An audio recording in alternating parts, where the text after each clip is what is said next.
Soarele l-a asfințit. Vaporoasa adormise cu capul pe pământul care începuse să se umezească. Răcoarea adâncurilor venea din tunele secrete. Bărbatul se ruga acum cu mâinile unite, chema speranța, aerul se pendula de la roșu prin vinețiuni spre indigo.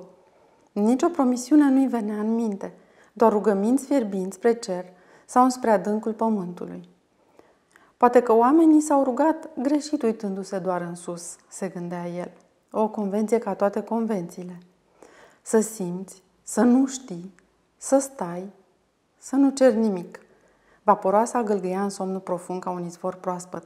El i-a mângâiat ușor fruntea să-i fură câteva boabe de transpirație și să le bea cu buzele crăpate. O lume nouă, mereu o altă lume nouă, nespus de frumoasă. Au mai fost lumi noi, dar ca asta, niciuna. Cerul urma să pice peste ei, cu un întuneric găurit de lumini, insuportabil, impersonal, mult prea adânc. Întunericul elibera pe toți cei care stătuseră ascunși în timpul arșiței. Soarele rotund dogoritor se dovedise nemilos cu plămada firava micilor viețuitoare. Cântăcei, șopârle, șoareci de câmp, păsări năucite de zbor, sechestrate prin vizuini, cuiburi, în vegetația uscată sau sub câte un bob de pământ în așteptarea serii. Roa se evaporase de mult. Femeia s-a trezit și a scos un sunet slab. Nu o să ne găsească, vocea lui tremura. Ea i-a observat colțurile ochilor, se ridicaseră în semn de furie. Nu e nicio nedreptate la mijloc. Nu noi am ales, doar tu ai ales. Sunt mai liniștit. Mi-e foame. Bărbatul a întins mâna după geanta Samsonite și a scos din ea o cutie de biscuiți. Cutia e din metal. Desenul colorat arată o femeie cu rochie lungă patinând, în fundal câteva case cu luminițe, copii, femei, bărbați pe marginea patinoarului, admirând-o pe ea. Cutia seamănă cu cele pe care unii le primesc și le păstrează pentru ocazii, mai ales pentru Crăciunul viitor, când toți biscuiții sunt firmituri spre dezamăgirea copiilor sau bunicilor. Am ținut atât de mult la cutia asta, ar zice doamna casei, am vrut să vi-o ofer într-un moment special și uite ce dezastru, numai resturi. Câteva lacrimi în ochii femeii. Sunt delicioase, a răspunde împăciuitoare, o bunică, oricum nu văd, nu contează cum arată. Focul arde în șemineu, casa e cuprinsă de tăcere, până aici se poate ajunge cu imaginația, mai departe nu are rost.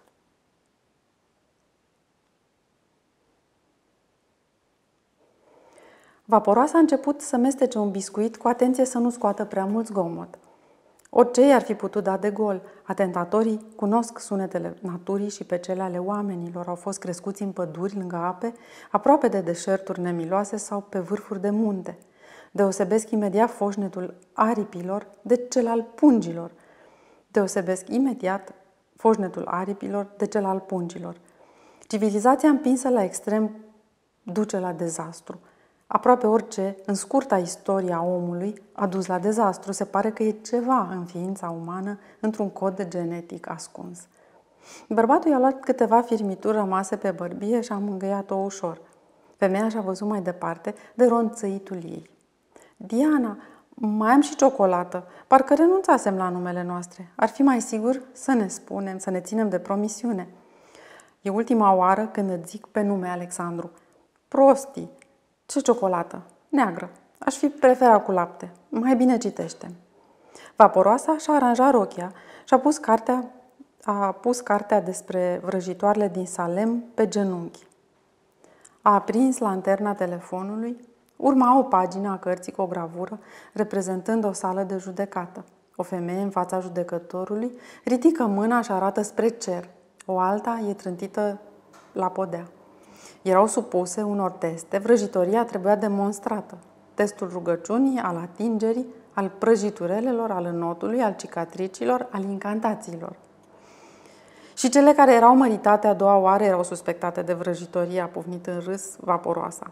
Lumea e plină de prejudecăți de când se știe. Adevărul rănește. Adevărul nu e o prejudecată, e o bombă cu ceas. Taci, nu știi ce cuvânt spui, i-a pus el mâna la gură. Cuvintele pot atrage realitatea. Bateria de la telefon se duce, curând rămânem fără lanternă. Noua spaima omenirii. Mai bine luai vrăjitoarele din Salem, a lui Arthur Miller. Bărbatul s-a așezat în genunchi și a plecat capul mormăind ceva. Pe cer apăruseră toate stelele vizibile cu ochiul liber. Exact cum e în deșert. Acolo cerul e plin de stele strălucitoare și pare că îți cade în cap ca un candelabru supradimensionat. Nimănui nu-i pasă cine plătește electricitatea.